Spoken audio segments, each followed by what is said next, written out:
We'll go ahead and get started. Good morning, everyone, and welcome to this virtual public symposium of the National Academy of Medicine's Action Collaborative on Countering the U.S. Opioid Epidemic. My name is Aisha Salman. I'm the interim director, and I'm currently overseeing the work of the Action Collaborative on behalf of the NAM. You will learn a little bit more about the Action Collaborative in a minute, but first, I'm going to describe our agenda for the day. If we could push ahead to the agenda, please.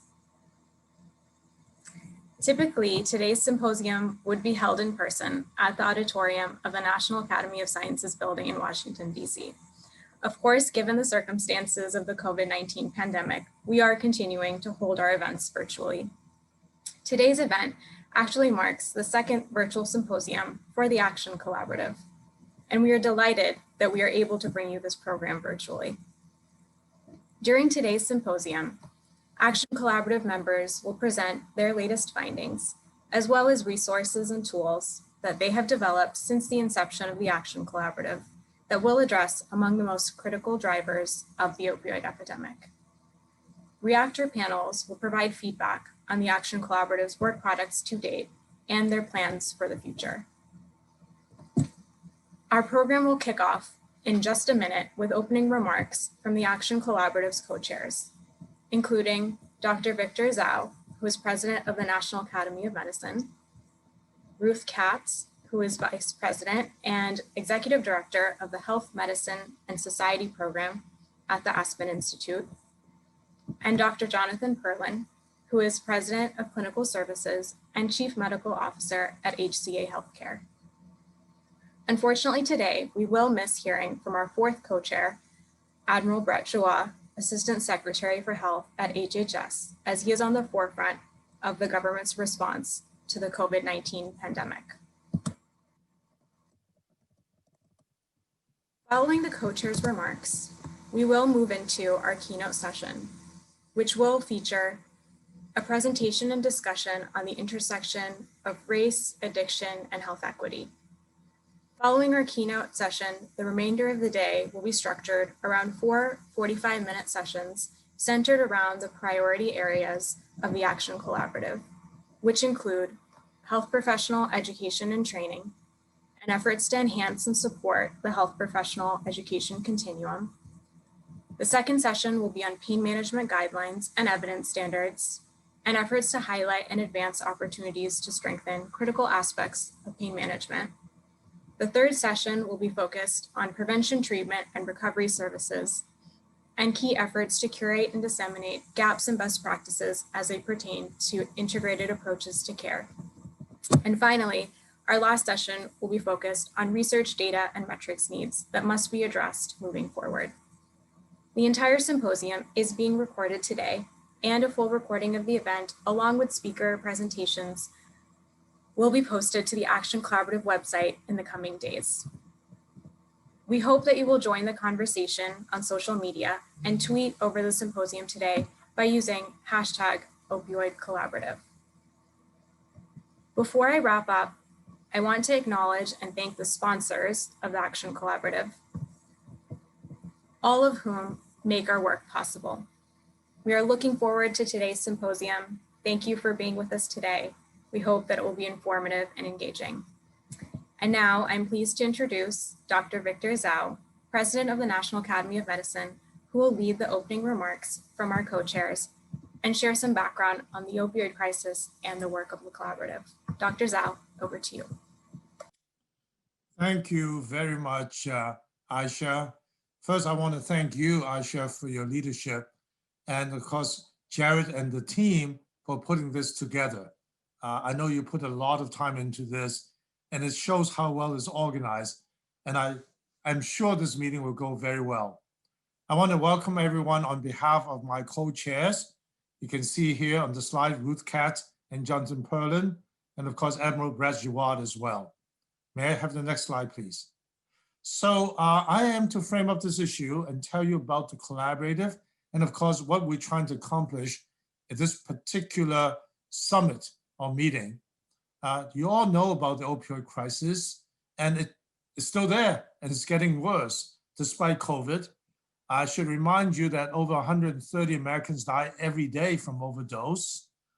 2.1 million people with opioid use disorder, a huge crisis which is affecting our country economically, but of course in human lives and human terms, and of course societal consequences, healthcare costs, productivity loss, housing insecurity, strain on justice system, and of course impact on family and communities. Next slide.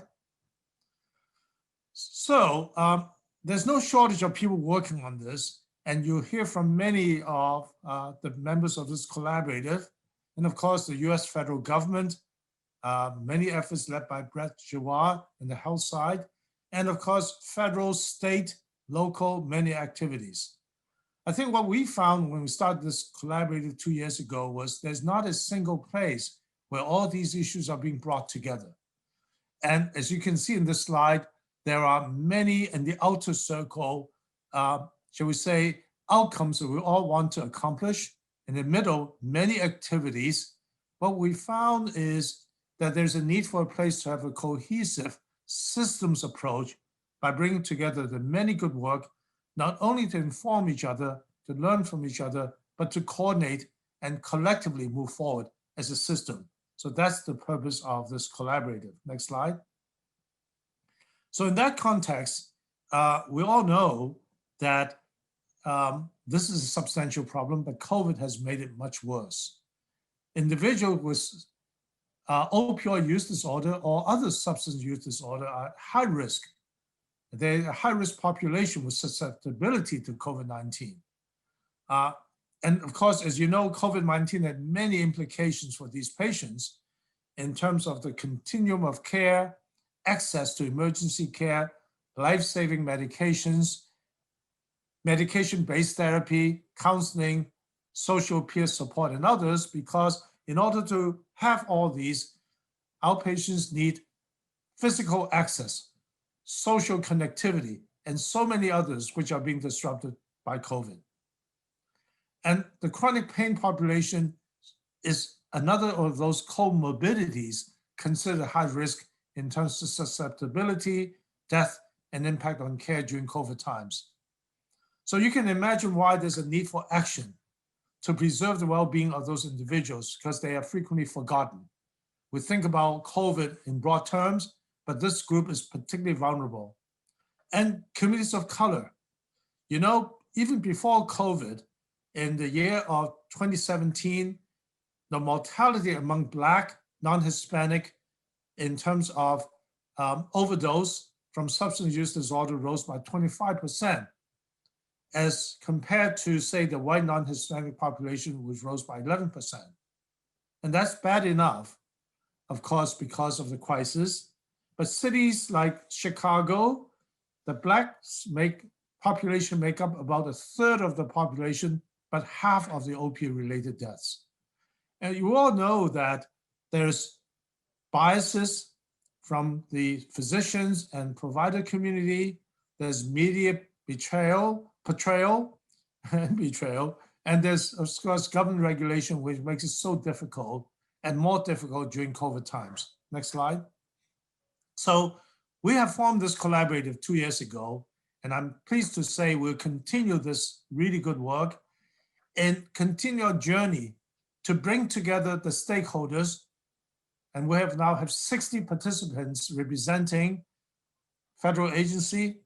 Admiral Brett Dzau is a co-chair, but also people from CMS, from SAMHSA, from NIDA, from CDC, you name it, state and local government, communities, provider groups, health system, payers, academia, philanthropy, and importantly, persons with lived experience to all come together to talk about how can we collectively address this issue. We use a portfolio approach because we know that no single policy will be enough, which is why we formed this. And we collect new data and analyze the critical gaps. And as you might have seen, we have published many papers, section briefs on this issue. And of course, using many media tools such as infographics, decision aids, and others, convening, as we're doing today, webinar listening sessions, and of course, special projects activity with an emphasis on COVID-19. Next slide. So I'm proud to tell you that in the next slide, in this 2 years, we've done a lot. And this slide, proudly to say, is our impact map. If you look at the dark squares or rectangles, those are the 5 areas or 6 areas we're working on. Health professional education training, prevention, treatment, and recovery of OUD, pain management and guidelines, and research data metrics. And you can see how we're mapping the different activities, the output in the lighter blue squares, but all connected with each other around the center circle, which is how do we get all the different players together as we have in our membership, and at the end, putting the middle, the patient, the people that need us. So you hear a lot about the work that's been done by really the wonderful leaders and members of this collaborator, and I'm truly grateful to them. And I would say that our meeting today will review some of the advances, progress, and also look at what's happening in COVID. But importantly, we want to advance and implement many of the ideas we have. And at the end of the day, our ambition is to say, you know, today's opioid, tomorrow's methamphetamine, tomorrow's something else, so that the framework we put together should be sustainable for any substance use disorder. So thank you very much. And it's my great pleasure now to ask my co-chairs to say their words, starting with Ruth Katz, who already have been introduced. Thank you. Ruth, the floor is yours. Thank you, Victor. Thank you, Dr. Dzau. And I'll be very brief because, as usual, Dr. Dzau has teed up the meeting just perfectly. Let me just add, since we've last met in a public setting, if you will, the collaborative has made enormous progress, has produced incredible work. You're going to hear a lot about that today. The next phase of this, the next 2 years, is all about how we take what we've learned and put it into action. And we're very excited about that opportunity, and am quite confident that we're going to make as much progress in the next 2 years as we have over the last 2 years, and look forward to your comments, your suggestions along the way. So thank you for joining us. We've got a terrific lineup, starting with our speaker, our keynote speaker is going to touch on some of the disparities issues that Dr. Dzau just mentioned. So stick with us throughout the day. It's going to be a very productive, interesting day. And Dr. Dzau, thank you again. And now I'll turn to our other co-chair, John Perlin. John?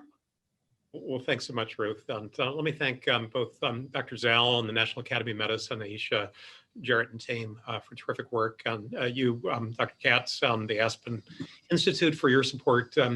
I wish we could say that we had completed our mission, but in fact, what I think is so important is that we've made progress on our mission. And I look forward so much to today's agenda. Thanks to all who participated in that, because I think our penchant is toward action, our penchant is toward making progress, our penchant is toward practicality, and that's really what defines, I believe, the work that's been done, but also for those who've re-upped the work for the 2 years ahead. It's driven home to each of us in many ways, and Dr. Dzau provided some very compelling statistics of the national toll. A little closer to home, my colleague on the meeting today, Mike Schlosser, leads our Crush the Crisis, an opportunity to bring unused opioids back from the community to hospitals for collection. Last year, Dr. Schlosser's effort in 85 hospitals brought in, catch this, over 3 tons, over 2 million doses of opioids that were just sitting. And we know that too much of this issue is iatrogenic. That is a product of practice. And when I look at today's agenda, the prescribing guidelines, the management of chronic pain, the management of acute pain, these things are so incredibly important. Otherwise, we wouldn't be collecting, as we did this past week, what I believe will, when we measure it all, be another 3 tons. The hospital across the street, a large community hospital, brought in 657 pounds in 8 hours alone. So our work is really, I think, very well directed toward changing the way in which we prescribe, the way in which we contemplate pain, the way in which we support those with substance use issues, and the way in which we really use that to build a better and healthier society. And with that, my thanks to all who've participated in such important work to date, and a special thanks to those who've been supporters and those who are joining this effort for the next 2 years ahead. Thank you for joining the team. With that, let me turn back to Dr. Dzau and Aisha for the next phase of our day. Thank you, John. And it's great to have you and Ruth and Brett. Really, I couldn't ask for better colleagues and partners on this project. So thank you. And also, of course, the members, and importantly, you're going to hear from all the leads of the different working groups. They're just wonderful. So Aisha, why don't I pass it back to you? Great. Thank you so much, Dr. Dzau. And thank you all for really setting the stage for today's symposium. We're very much looking forward to it.